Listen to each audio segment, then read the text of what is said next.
Manipuri Wari Pambi Channel na tabiriba pumnamakpu amuhana taramna okchari ngasisu mayamgi ngaihak pothananabgidamak anauba Manipuri horror story amakak puduna lakchari. Horror story sige maming abok sibada ay kapkhide. Horror story sa amok ngaihak taminarasi. Matamdo aina sahi taranithoy tarahumdoi muk surakpa adoido oiramgani. Aikoigi babaga abokado yamna thina hek khatnai. Aboka babaga khanaba numittuda babado thajin chai puk saugatli thabak nai haiduna hek anaba howi. Aikoi babaga aboka hek saunaribase maru oina aikoigi mamanglam thangba ingkholgi kasinda lairiba pukri amanba do phumjillasi haibagi wahogdagi ayambani. Pukri ado phumsi haiba abokna sungya yade. Aikoi sise adusu pukri dudu taduna sikibani hai. Pukri ado aikoi babana namduna phumnanaba honarubada aboka yamna sathina khanakhi.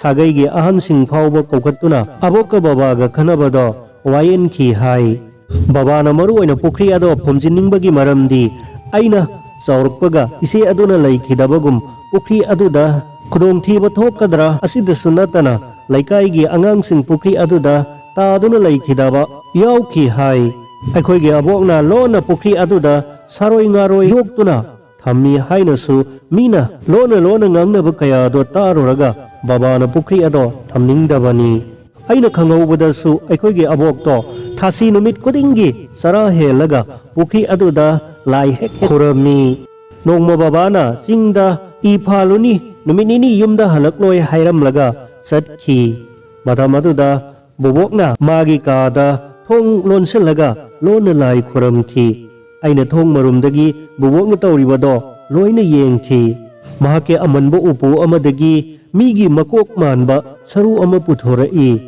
Kendal ama thali aduga moidagumba kharasu thammi. Bobokna machinda murum mantra mayam ama solaga masado thak niklaga lai khurambado ubada aidi kimanduna yengma ngamdaduna thorae. Babana singdagi halakpa matamda aina uhubusingado babada loina tamkhi. Madudasu babaga bobokado yamna thina khanai. Babaga boboka hek khanarabu numito babado thajin phulli thajin chai haiduna hek wana khangbado ai ningsingi. Aduga mamaga babaga wari sanaba matamda pumnamakto bobokna phataba lai thajinduna tawhallibani hainai. Aikhoigi pupudo aidi masak khanghaudre veterinary office amada chaukidar oirami hai. Magi pencil bobokna sabani babada lupa ama phawba pibibaja natte. Nongma babado chingda loi lauruni aduna numit humni muk yumda halakloi hairamlaga satkhiba matamni.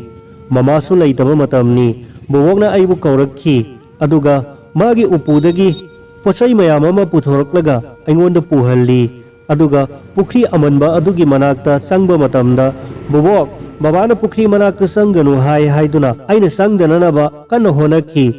Abokna aibu phukhi aduga namduna pukri manakta pusilli. Aduga mana lai khuramni. Ngahaktang lai khurambal loiraba matungda masado lai tongmadawna thak niglakhi. Aduga aibu khudang paiduna pukri manung aduda singthakhi ga ngakasida namsinduna ising manungda thor phulhanduna thamki. Yamna wana aina nanthokuna abokpu pukri manung aduda inthoklamlaga pukri mapanda hauriba napising aduda yaladuna pukri dagi kakhalaktuna selakhi.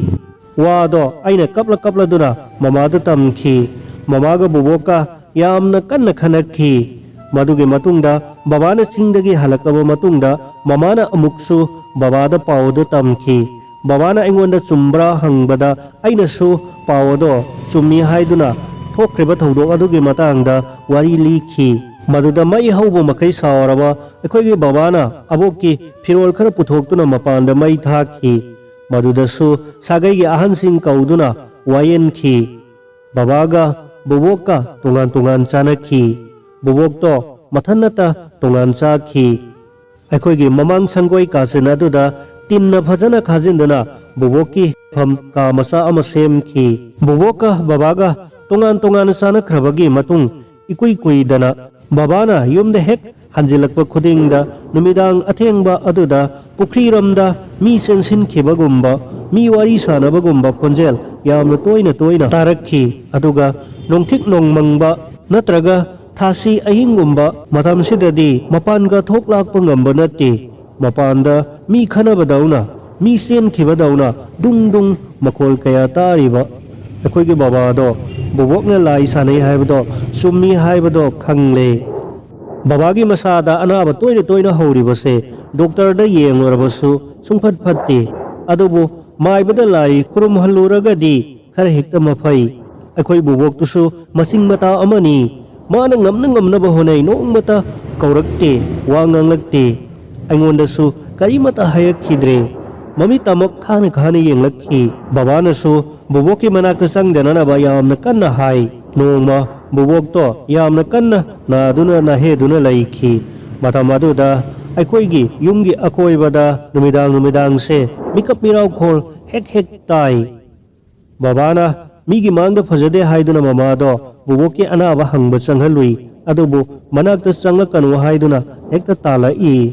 nongmasu babana ibungo bobok anglaga ising glass ama toirabasu magi darkar oibadi pibiru ko yamna kanna naduna leire babadi changaroi ko nangi bobok se yamna sauningi hairakhi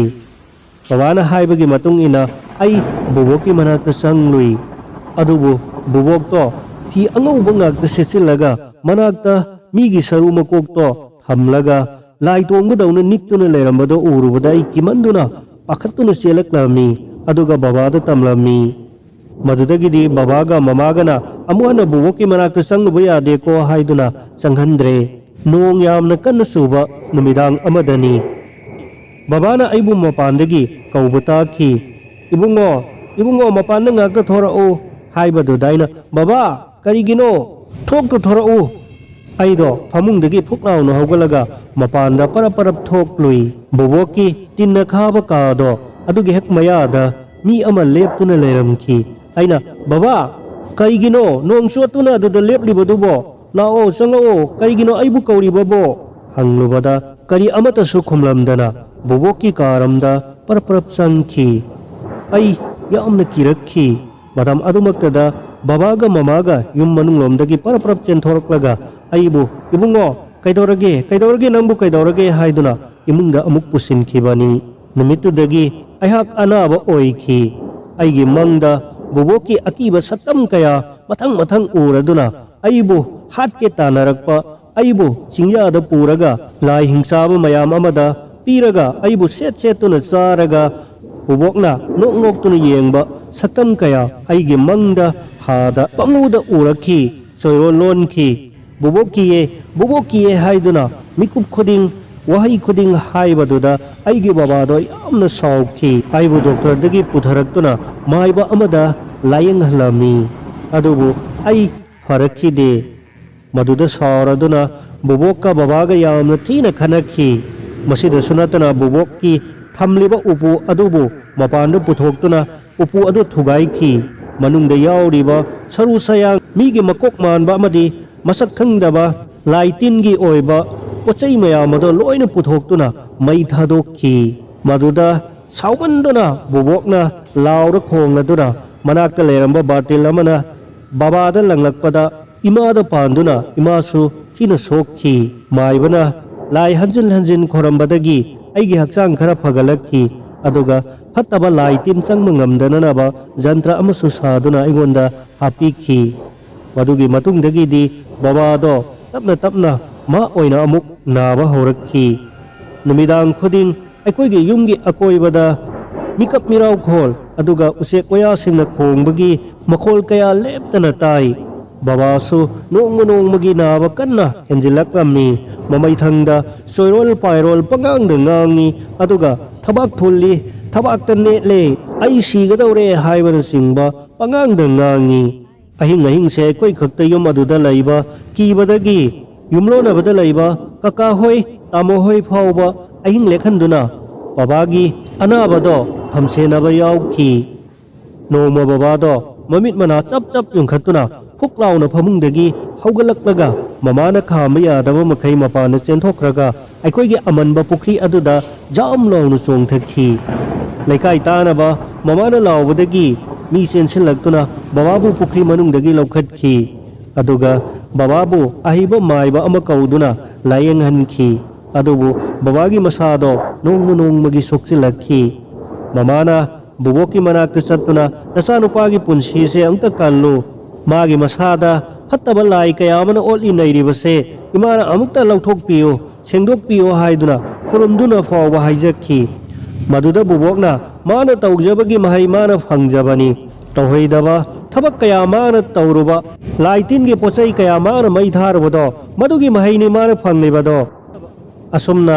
ꯑꯇꯣꯞꯄ ꯂꯝꯗꯁꯨ ꯐꯩ ꯍꯥꯏꯅꯕ ꯃꯥꯏꯕ ꯀꯌꯥ ꯑꯩꯈꯣꯏꯒꯤ ꯃꯅꯤꯡꯂꯝ ꯊꯪꯕꯗ ꯂꯩꯕ ꯏꯪꯈꯣꯜ ꯃꯇꯦꯛ ꯑꯃ ꯌꯣꯟꯊꯣꯛꯂꯒ ꯃꯃꯥꯅ ꯐꯩ ꯍꯥꯏꯅꯕ ꯃꯥꯏꯕꯁꯤꯡ ꯑꯗꯨꯗ ꯃꯈꯣꯏꯅ ꯄꯤꯌꯨ ꯍꯥꯏꯕ ꯄꯩꯁꯥ ꯄꯤꯗꯨꯅ ꯂꯥꯌꯦꯡꯍꯟꯈꯤ꯫ ꯑꯗꯨꯕꯨ ꯕꯕꯥꯒꯤ ꯄꯨꯟꯁꯤ ꯑꯗꯣ ꯀꯟꯕ ꯉꯝꯈꯤꯗ꯭ꯔꯦ꯫ ꯕꯕꯥꯒꯤ ꯃꯊꯧ ꯃꯉꯝ ꯄꯥꯡꯊꯣꯛꯄ ꯂꯣꯏꯔꯕ ꯃꯇꯨꯡꯗ ꯃꯃꯥꯅ ꯑꯩ ꯄꯨꯗꯨꯅ ꯃꯈꯣꯏꯒꯤ ꯌꯨꯝꯗ ꯂꯥꯛꯈꯤ꯫ ꯕꯨꯕꯣꯛ ꯃꯊꯟꯇ ꯂꯩꯍꯧꯈꯤ꯫ ꯑꯩꯅ ꯃꯃꯥꯗ ꯃꯃꯥ ꯑꯩꯈꯣꯏꯒꯤ ꯌꯨꯝ ꯑꯗꯨꯗ ꯍꯜꯂꯁꯤ, ꯁꯤꯗ ꯂꯩꯕꯁꯤ ꯅꯨꯡꯉꯥꯏꯇꯦ ꯍꯥꯏꯔꯕꯁꯨ ꯃꯃꯥꯅ ꯅꯈꯣꯏꯒꯤ ꯕꯨꯕꯣꯛ ꯑꯗꯣ ꯍꯦꯛ ꯂꯩꯔꯤꯕ ꯐꯥꯎꯕꯗꯤ ꯃꯐꯝ ꯑꯗꯨꯗ ꯑꯃꯨꯛ ꯆꯠꯂꯔꯣꯏ ꯍꯥꯏꯗꯨꯅ ꯆꯠꯇ꯭ꯔꯦ꯫ ꯏꯕꯣꯛꯇꯨꯁꯨ ꯃꯇꯝ ꯌꯥꯝꯅ ꯁꯥꯡꯅ ꯄꯨꯟꯁꯤꯈꯤ꯫ ꯂꯥꯏꯋꯥ ꯇꯤꯟꯋꯥ ꯈꯣꯏꯗꯧ ꯋꯥ ꯁꯥꯅꯗꯨꯅ ꯄꯨꯟꯁꯤ ꯑꯗꯣ ꯁꯥꯡꯗꯣꯛꯍꯜꯂꯤꯕꯅꯤ ꯍꯥꯏꯅꯈꯤ꯫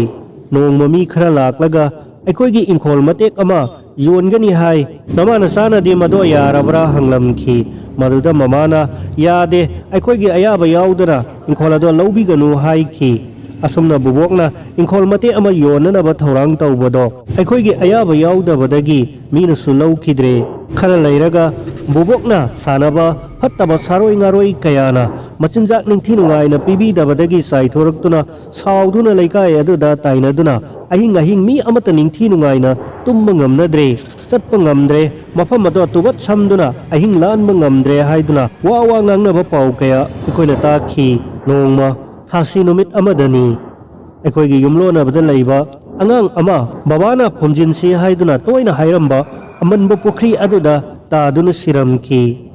ꯑꯉꯥꯡ ꯑꯗꯣ ꯂꯥꯏꯅ ꯂꯧꯕꯅꯤ, ꯐꯠꯇꯕ ꯁꯥꯔꯣꯏ ꯉꯥꯔꯣꯏꯁꯤꯡꯅ ꯍꯥꯠꯄꯅꯤ ꯍꯥꯏꯕꯁꯦ ꯃꯊꯪ ꯃꯊꯪ ꯍꯥꯏꯅꯔꯛꯄꯗꯒꯤ ꯌꯨꯝꯂꯣꯟꯅꯕꯒꯤ ꯈꯨꯔꯥꯍꯜ ꯑꯃꯗꯤ ꯃꯍꯥꯛꯅ ꯂꯨꯆꯤꯡꯗꯨꯅ ꯂꯩꯀꯥꯏ ꯃꯤꯌꯥꯝ ꯍꯧꯗꯨꯅ ꯑꯩꯒꯤ ꯕꯕꯥ ꯑꯗꯨꯁꯨ ꯃꯍꯥꯛꯅ ꯍꯥꯠꯄꯅꯤ, ꯂꯩꯀꯥꯏ ꯑꯁꯤꯁꯨ ꯏꯪꯅ ꯆꯤꯛꯅ ꯂꯩꯕ ꯐꯪꯍꯟꯗ꯭ꯔꯤꯕꯁꯤꯁꯨ ꯃꯍꯥꯛꯅ ꯐꯠꯇꯕ ꯁꯥꯔꯣꯏ ꯉꯥꯔꯣꯏ ꯂꯥꯏ ꯁꯥꯟꯅꯕꯗꯒꯤꯅꯤ ꯍꯥꯏꯗꯨꯅ ꯃꯤꯌꯥꯝ ꯍꯥꯟꯅꯗꯒꯤ ꯇꯥꯟꯖꯥ ꯉꯥꯏꯗꯨꯅ ꯂꯩꯔꯝꯂꯕꯁꯤꯡ ꯑꯗꯣ ꯄꯨꯟꯅ ꯍꯧꯔꯛꯇꯨꯅ ꯕꯨꯕꯣꯛꯀꯤ ꯇꯤꯟꯅ ꯈꯥꯕ ꯀꯥ ꯑꯗꯣ ꯇꯨꯝꯅ ꯃꯩ ꯊꯥꯗꯣꯛꯂꯝꯃꯤ꯫ ꯃꯗꯨꯒꯤ ꯃꯇꯨꯡꯗ ꯕꯨꯕꯣꯛꯁꯨ ꯂꯩꯀꯥꯏꯗ ꯂꯩꯕ ꯌꯥꯔꯣꯏ ꯍꯥꯏꯅ ꯋꯥꯔꯦꯞꯅꯗꯨꯅ ꯇꯥꯟꯊꯣꯔꯛꯂꯝꯃꯤ꯫ ꯎꯄꯥꯏ ꯂꯩꯇ꯭ꯔꯗꯨꯅ ꯕꯨꯕꯣꯛꯁꯨ ꯂꯝꯕꯤꯗ ꯆꯥꯛꯅꯤꯕꯒꯨꯝ ꯀꯣꯏꯆꯠ ꯆꯠꯂꯝꯃꯤ꯫ ꯀꯅꯥꯃꯠꯇꯅ ꯃꯍꯥꯛꯀꯤ ꯆꯪꯖꯐꯝ ꯄꯤꯕꯤꯗ꯭ꯔꯦ꯫ ꯃꯃꯩꯊꯪꯗ ꯑꯩꯈꯣꯏꯒꯤ ꯌꯨꯝꯗ ꯂꯥꯛꯂꯝꯃꯤ꯫ ꯃꯗꯨꯗ ꯃꯃꯥꯅꯗꯤ ꯕꯨꯕꯣꯛꯄꯨ ꯑꯩꯈꯣꯏꯒꯤ ꯃꯅꯥꯛꯇ ꯊꯝꯅꯤꯡꯈꯤ, ꯑꯗꯨꯕꯨ ꯃꯥꯝꯍꯟꯈꯣꯏ ꯃꯌꯥꯝꯅ ꯕꯨꯕꯣꯛꯄꯨ ꯃꯐꯝ ꯑꯗꯨꯗ ꯂꯩꯕꯗꯣ ꯌꯥꯈꯤꯗꯦ꯫ ꯃꯍꯥꯛ ꯎꯄꯥꯏ ꯂꯩꯇ꯭ꯔꯗꯨꯅ ꯆꯠꯈꯤ꯫ ꯑꯩꯁꯨ ꯃꯃꯥꯁꯨ ꯅꯨꯡꯉꯥꯏꯍꯧꯈꯤꯗꯦ꯫ ꯅꯨꯃꯤꯠ ꯈꯔꯅꯤ ꯂꯩꯔꯒ ꯕꯨꯕꯣꯛꯇꯣ ꯂꯥꯛꯈꯤ ꯑꯗꯨꯒ ꯊꯣꯡꯒꯥꯟꯗ ꯂꯦꯞꯂꯗꯨꯅ ꯃꯃꯥꯕꯨ ꯀꯧꯔꯛꯈꯤ꯫ ꯑꯁꯨꯝꯅ ꯍꯥꯏꯔꯝꯈꯤ, ꯏꯕꯦꯝꯃ, ꯑꯩꯁꯦ ꯄꯥꯞ ꯆꯦꯜꯂꯕꯤ ꯅꯃꯥꯅꯤ꯫ ꯑꯩꯅ ꯄꯨꯝꯅꯃꯛ ꯑꯁꯦ ꯂꯣꯏꯅ ꯊꯣꯛꯍꯟꯈꯤꯕꯅꯤ꯫ ꯍꯧꯖꯤꯛꯇꯤ ꯅꯃꯥ ꯅꯆꯥ ꯌꯨꯝ ꯑꯗꯨꯗ ꯆꯪꯗꯨꯅ ꯂꯩꯔꯨꯔꯣ꯫ ꯏꯃꯥꯁꯨ ꯐꯠꯇ꯭ꯔꯕ ꯁꯥꯔꯣꯏ ꯉꯥꯔꯣꯏ ꯂꯥꯏꯁꯤꯡ ꯑꯗꯣ ꯄꯨꯗꯨꯅ ꯑꯁꯨꯛꯄ ꯆꯤꯡꯌꯥꯗ ꯆꯠꯈ꯭ꯔꯒꯦ꯫ ꯐꯠꯇ꯭ꯔꯕ ꯁꯥꯔꯣꯏ ꯉꯥꯔꯣꯏꯁꯤꯡ ꯑꯗꯨꯒꯤ ꯃꯆꯤꯟꯖꯥꯛ ꯊꯥꯕ ꯉꯝꯗ꯭ꯔꯕ ꯅꯃꯥ ꯑꯩꯁꯦ ꯃꯈꯣꯏꯒꯤ ꯃꯆꯤꯟꯖꯥꯛ ꯑꯣꯏꯈ꯭ꯔꯁꯅꯨ꯫ ꯑꯗꯨꯅ ꯌꯨꯝ ꯑꯗꯨꯗꯗꯤ ꯑꯃꯨꯛ ꯍꯟꯅ ꯐꯠꯇꯕ ꯂꯥꯏ ꯇꯤꯟ ꯁꯥꯔꯣꯏ ꯉꯥꯔꯣꯏ ꯑꯃꯠꯇꯅ ꯅꯈꯣꯏꯗ ꯑꯀꯥꯏꯕ ꯄꯤꯔꯛꯂꯔꯣꯏꯀꯣ꯫ ꯅꯃꯥ ꯅꯆꯥ ꯌꯨꯝ ꯑꯗꯨꯗ ꯑꯃꯨꯛ ꯆꯪꯁꯤꯟꯗꯨꯅ ꯑꯍꯜ ꯂꯃꯟꯁꯤꯡꯅ ꯊꯝꯕꯤꯔꯝꯕ ꯏꯪꯈꯣꯜ ꯑꯗꯣ ꯀꯣꯏꯗꯨꯅ ꯅꯨꯡꯉꯥꯏꯅ ꯄꯥꯜꯂꯨꯔꯣꯀꯣ ꯍꯥꯏꯔꯝꯂꯒ ꯕꯨꯕꯣꯛꯇꯣ ꯆꯠꯈ꯭ꯔꯦ꯫ ꯅꯨꯃꯤꯠ ꯅꯤꯅꯤ ꯂꯩꯔꯒ ꯕꯨꯕꯣꯛꯇꯣ ꯆꯤꯡꯌꯥꯒꯤ ꯑꯁꯨꯛꯄ ꯃꯐꯝ ꯑꯃꯗ ꯁꯤꯗꯨꯅ ꯂꯩꯔꯝꯃꯦ ꯍꯥꯏꯕ ꯄꯥꯎ ꯇꯥꯈꯤ꯫ ꯕꯨꯕꯣꯛꯅ ꯍꯥꯏꯔꯝꯕꯒꯤ ꯃꯇꯨꯡ ꯏꯟꯅ ꯕꯨꯕꯣꯛꯀꯤ ꯑꯁꯤꯕ ꯃꯁꯥꯗꯣ ꯑꯩꯈꯣꯏꯒꯤ ꯌꯨꯝꯗ ꯄꯣꯂꯣꯏꯈꯤꯗꯦ꯫ ꯆꯤꯡꯌꯥ ꯑꯗꯨꯗ ꯃꯍꯥꯛꯅ ꯁꯤꯔꯝꯂꯤꯕ ꯃꯐꯝ ꯑꯗꯨꯗ ꯑꯗꯨꯃꯛ ꯄꯣꯂꯣꯏꯈꯤ꯫